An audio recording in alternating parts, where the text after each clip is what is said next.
Okay, so I tried to make the video. They didn't allow it to go through. So I'm recording this on my iPad. So let's go.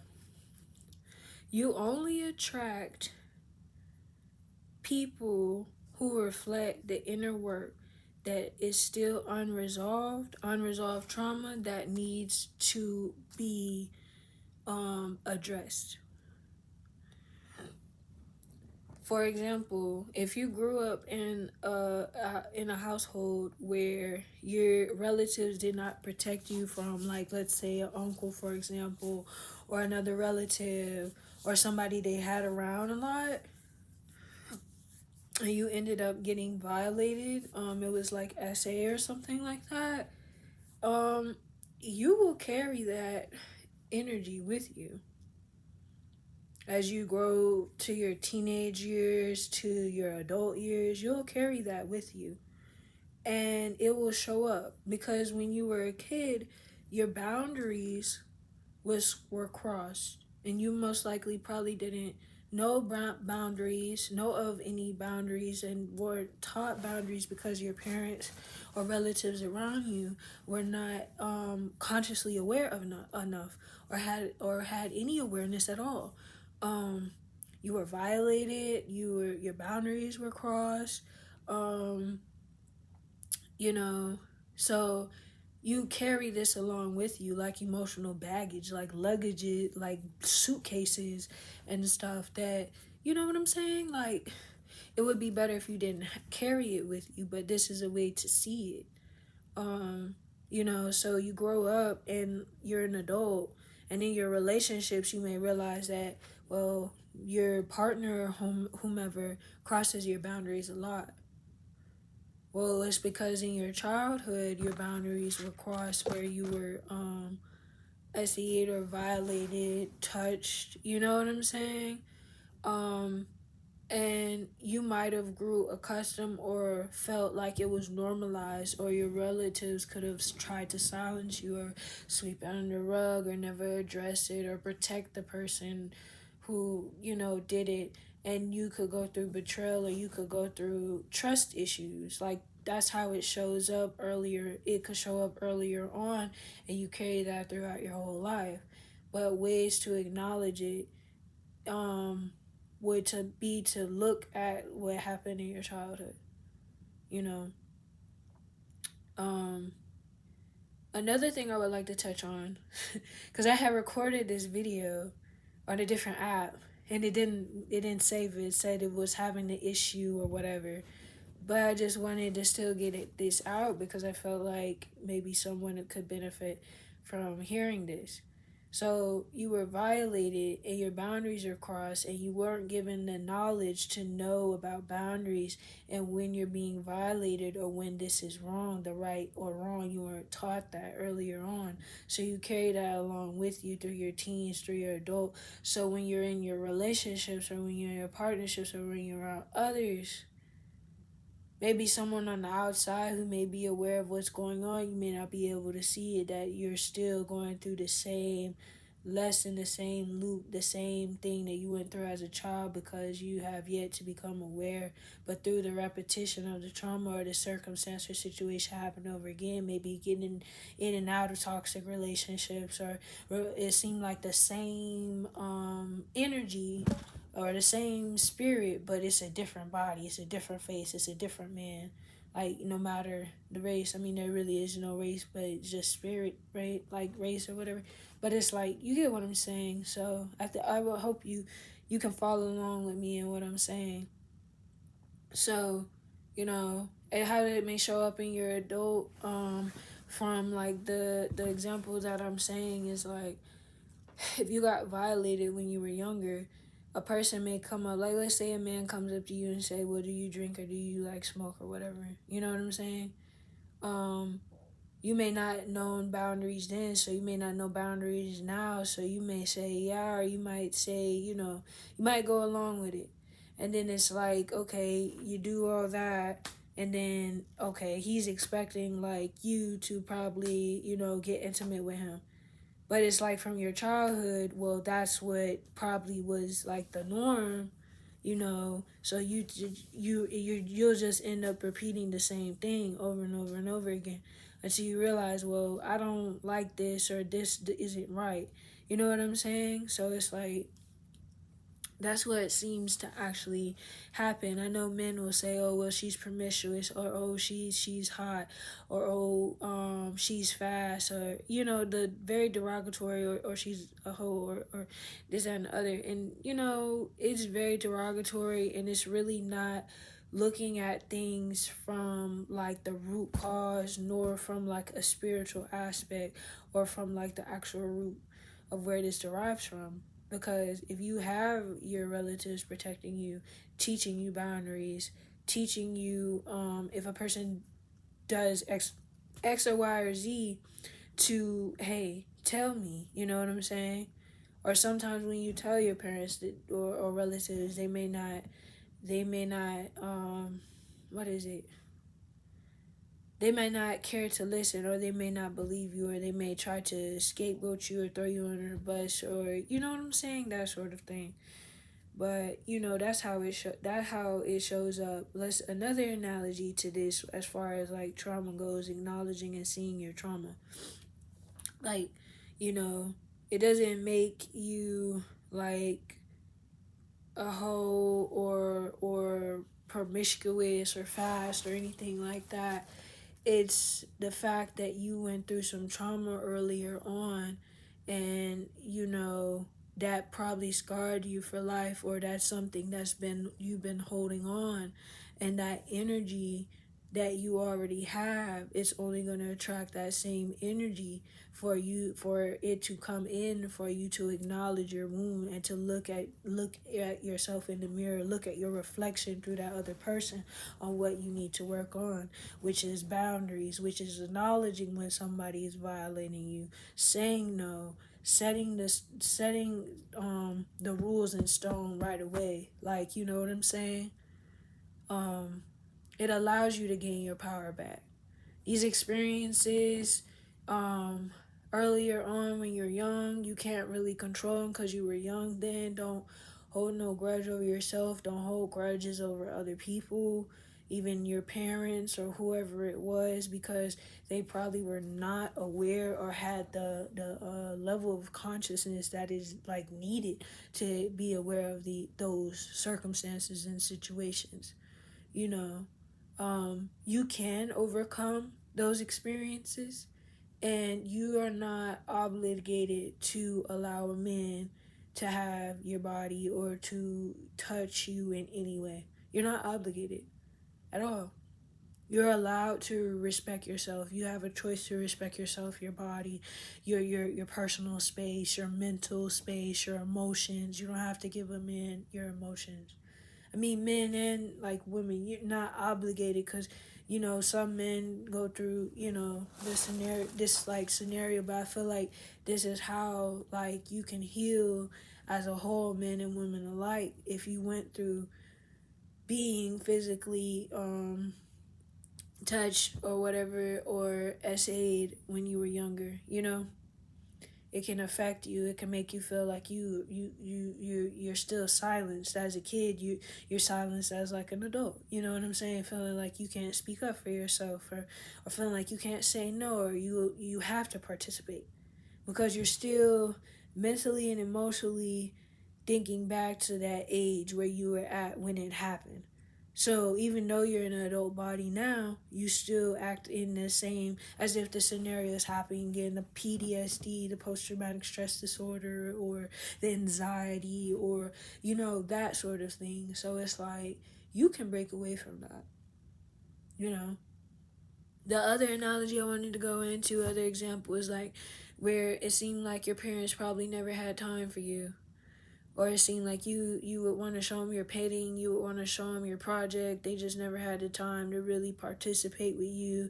You kind of seemed like you had to do like you be your own like support earlier on. You didn't have like that support, like maybe at your games, or you know your recitals. However, you probably just felt like they didn't have much time for you, and due to like them being caught up in like the 3D or bills or having to make sure, you eating and stuff, that sort of thing. But it's like you learn how to be your own support during those times. You learn how to validate yourself. Like, well, maybe my mom can't see my picture right now, or maybe my dad ain't got time. But I mean, at least I'm here with myself. I have time. So I mean, you see the polarity of, well, I didn't have the support from my parents, but I learned, like, looking back, I learned then that, oh, well, I did support myself even regardless, and now I can still support myself now, right? So it's like, looking at it from that standpoint, literally, so, you know trauma doesn't even seem like trauma anymore. It kind of seems like our hidden strengths, you know. If you grew up like being silenced and stuff, like when you would speak out about the essay and stuff that happened as a child, so you grow up, teens and adults, like if something's not going right in your relationship or you feel violated or disrespected in your relationship, then you're not gonna say nothing, and you just gonna let it continue until because life and like I would say like God or just how situations, universe or whomever you believe in, the situation will continue to play out until you learn to break that pattern, until you learn to break that trauma, where eventually you do have to speak up, you do have to speak out, and you can't save and hide or protect those that is literally like harming you or not beneficial to you and we're only using you from the jump. But there's situations like that if you're a people pleaser. If you felt like you had to overly please or overly show up or overly perform when you were younger just to get your parents' attention, and it still didn't seem like they were fully present with you because they had all these other things going on, so you were like on the back burner, and that's something you've been carrying with you, you're going to see that in your relationships, your partnerships, or with people you're around. Because you know what? You're going to literally be like, it's real though. Like I was sitting up, I had an idea, so I decided to make this video. So I went off, and I'm going on with it. But it's like, you see what I'm saying? Like you'll chase that validation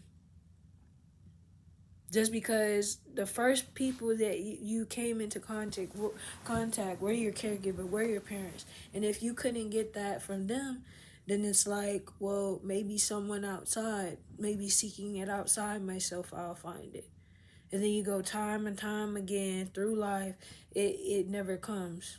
The love never comes, the support never comes, the validation never comes, the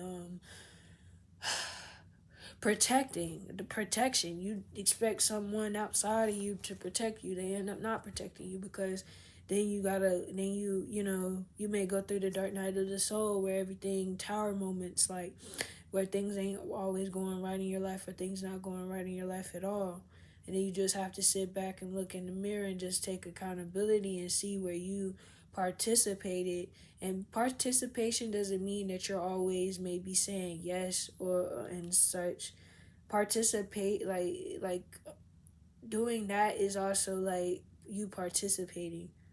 If you're participating but you're never withdrawing your attention, your energy, your focus, your intention, and you continue to allow. That's the word I was looking for. Your participation is also you allowing. So if you literally allow things to continue as they are, they will continue as they are. They won't stop unless you choose and make up in your mind that you are tired, and you acknowledge that, it's not to bash you, it's not to beat yourself up about it, but acknowledge where the problem is, and that can be you. That can be you continuously allowing. It ain't just participating by saying yes, but like also allowing, like, you know what I'm saying?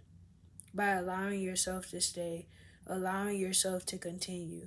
You can't change what happened when you were younger, because that was when you were younger. Like you didn't have the full awareness that you do now. You know what I'm saying? your relatives, your care, they didn't have the same, they didn't have no the awareness. So don't hold grudge. Try not to hold grudges to yourself. Don't beat yourself up. Don't hold grudges with them. They most likely didn't have the awareness or awareness at all. And, just move forward with like grace and move accordingly. I would say the best way to heal from any situation or just anything is to make better decisions. If you can choose to make a better decisions by saying no, by setting boundaries, by you know, setting goals, having outlets, healthy outlets like writing, reading, making content, making videos, inspiring others, like putting that high vibrational energy out, then it can raise the collective or raise the consciousness or raise the awareness of others where they're not, you know, not allowing their traumas or their shortcomings to be their only and final destination. That was just to get you to where you're going. Where you're going is going to be different. You see what I'm saying? You don't allow your traumas or the things that happened when you were younger and as a kid to hold you back from where you could be. You know what I'm saying? If you went through being violated as a kid, you know, you may go through your high school still maybe being violated or even as an adult, but they're going to come when a lesson or a situation where you realize, well, I don't have to be violated. I don't have to allow myself to be violated. I don't have to be a people pleaser and buy love. I don't have to allow a man to have access to my apartment, to my car, or to my money and empty out my whole bank account, or let him into my apartment when it's only my name on the lease and he just demolishes my apartment, then I'm left like with an eviction because I have to like flee my apartment. You see what I'm saying? By setting the boundaries or learning the lesson or resolving or acknowledging these traumas or these wounds earlier on, you don't have to continue the same pattern. You see what I'm saying? So, with all that being said, um, never allow your traumas nor your past to define you. They were only lessons because we're here to learn.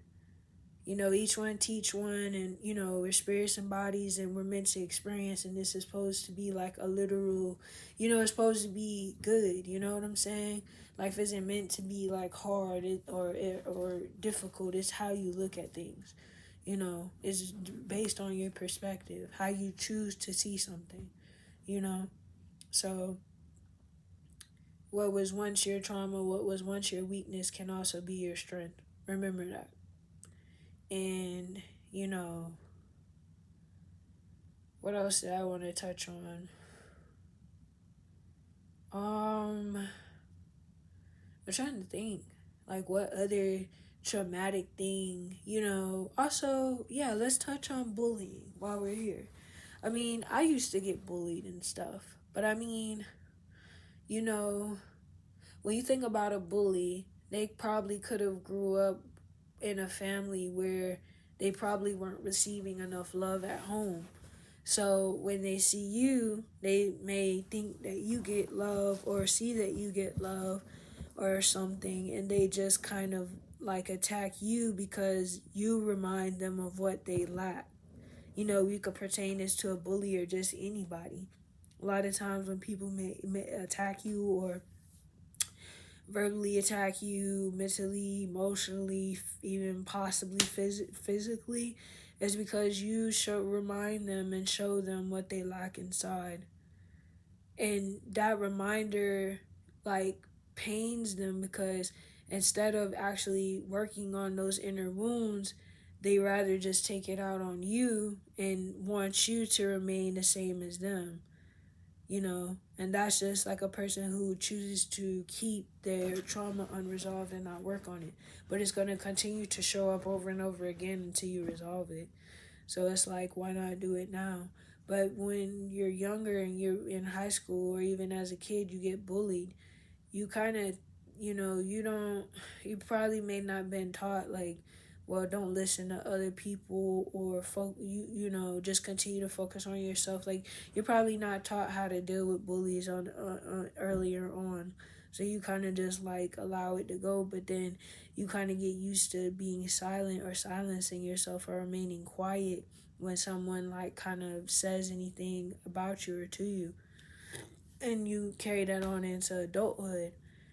And then you might even, as a kid, you might even like try to befriend the bully or be close with the bully and stuff. But then as you get older, you start to realize, well, why am I overcompensating um, just to fill in another person's lack? Because if a person feel like they lack something, I'm not responsible to fulfill that lack for them. If they feel the absence of love, or something like that, Like, this goes into us wanting or trying to fix people and turn people into projects. You see what I'm saying? And people, I've done that. And people are not our projects. We're not meant to go out and be a monarch and, like, save people. People have to save themselves, because then that's when it's the blind leading the blind. Then, you're losing everything. They probably then lost everything, and now you're starting to lose everything due to, you know what I'm saying? So it's like keeping that into perspective. But it's like,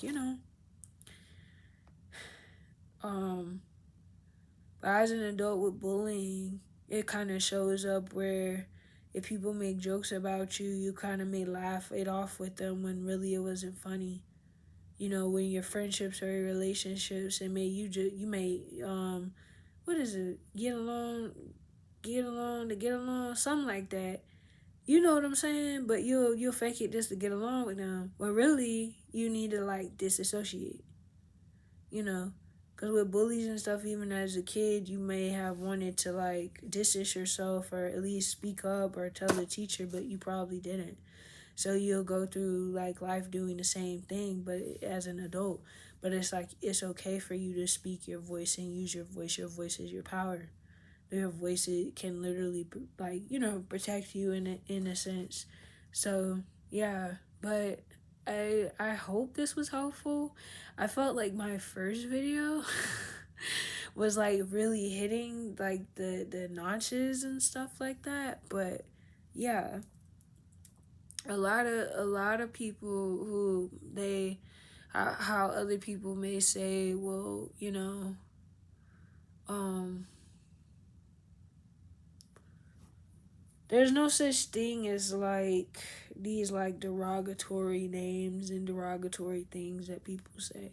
It's like certain people you'll attract like narcissists and stuff. If people like in your family, if people in your family were like very self-centered and didn't really care about you or kind of put you on the back burner, and in your relationships you'll chase someone who doesn't really give you the bare minimum, doesn't give you anything, doesn't you know take you out on dates, doesn't really do much, like nothing, because that was normal when you were younger. So you're only gonna seek that same familiarity, even if it's not normal, even if it's not right, because you were conditioned to be that way. You see what I'm saying? So take everything I said and kind of see how it fits within your life. But I feel like this is like a way to resolve your trauma and to look at your demons, but know that they also are your friends. Like, they're here to like assist you as well and teach you. Your shadow is here to teach you how to overcome it, how to be one with it and not work against it, not try to avoid it. You know what I'm saying? So, we're deeper than the flesh or the vessel or the body we're in. We're like spirits and bodies. So it's like, and your spirit having like a human experience or this experience, and your life is a series of experiences, which is also lessons where you're learning what is in alignment for you and what isn't, what's good or what's bad. But even what's bad is the whole duality stuff. But yeah, I mean, I hope this video helps someone, you know, 'cause they usually would say, some people usually say, well, that's a hoe, or she's promiscuous, or she's fast, but no. You know, you gotta look at it from root cause of situations. Some people actually have been essayed, or situations have happened to them, and you know those go unresolved, and people carry them out until the adulthood, until lessons, or you know someone who has already went through certain situations can come and like tell you, or you come across a video like this that help you, and see it before anything like that could even come near you. So it's like, the same with like the kid, like the bullying, and stuff like that. So, yeah, I think I said enough. I hope this video helped somebody. I really wanted my first video to be a-okay. I probably could have liked it or actually recorded on my iPad instead of like my phone. But yeah, don't ever let your traumas or what happened to you as a kid make you feel like your whole life has to be that way. Because some people are literally stuck mentally as if they were a kid. They're in an adult body now, but they still look at reality through that time when they were a child and they went through that trauma. And they don't see it no other way. But I'm here to like help you kind of navigate out of that and see like where, okay, you were a kid then and that happened, but now you have more of awareness to see because you're an adult and you have more of a choice. Your parents might, or caregivers might, or relatives might not have been able to protect you then. No reason to hold a grudge um, with them because they most likely were not aware or consciously aware, just did not know. Like, you know what I'm saying? But now you have the awareness and you have the power and you can protect yourself now. So when a man comes up and say, well, do you smoke or do you drink? You could say no. If he say, I want to get intimate with you, but you know he's a stranger, you don't even know him, you could say no. Or you could walk off. Or you could, you know what I'm saying? You don't have to you don't have to give up your body. You don't have to, and then again, if they say, well, oh, I got $40 for you, or they're preying on you because you're young, or they believe that you're naive, and you might have been touched when you were younger. Now you can set boundaries and say, well, no, I don't want to participate. I don't need your money. I got myself. Like, that allows you to take your power back, not only in that moment but from that time when you were a kid and the people around you weren't able to protect you, and you weren't really able to protect yourself because you're young and you're vulnerable at that time. But now you see how, like, you can, you know what I'm saying, you regain control, and now your trauma is no longer your trauma, or your weakness is your power. You see what I'm saying? The same with the bullying. When you was like younger and stuff like that, you would probably cry, or just, you know what I'm saying, or you would let it get to you. But then you as you got in your teens, probably, after a while, you just probably like you start to gain some conviction. You start to know thyself. You start to know yourself. you know. And then by the time you become adult, it may still affect you. But then you realize, well, you may look back like, well, why let that stuff affect me? But now you don't let it affect you because you realize it takes away from the present moment. If you think, even holding on to people's thoughts or ideas about you, all there is the present moment. Yes, the past, future, and even now, they're running simultaneously, but only all there is right now, the present moment. You know what I'm saying? So it's like, you know, it takes away focusing on what people think about you. Because a lot of time people are more thinking about themselves when they throw things at you and say things at you or about you. They don't know you. You know what I'm saying? And a lot of times they may not know themselves. They may not even know themselves. But You realize that it does take away time from you and what you could be implementing or creating or doing. So you learn to stop caring. Then you start to realize it's due to other people's inaccuracies, that this is the reason why they be saying these things. And it's nothing to take personal, you know, because it was never personal to begin with. It was about them, but they were just projecting onto you. And you start to learn that, well, I don't have to take this personally. All situations, you don't have to necessarily hold grudges or hold on to that emotion or hold on to that experience. You can let it go because it served its purpose in teaching you what not to allow no more. But it give grace and give gratitude to your experiences, whether they're on a good level or a bad, you know, because even the things that we look at as bad catapults us into what is good and what is more in the line for us. So yeah, I think I'm done making this video, and I know it's gonna save, but yeah, you know what I'm saying. So don't let no traumas, don't let nothing from the past have you in a mental spiral or an emotional spiral where you're reliving it, because it doesn't exist. You learned what you needed to learn, so that's why that lesson doesn't even occur no more. You know what I'm saying? So, yeah.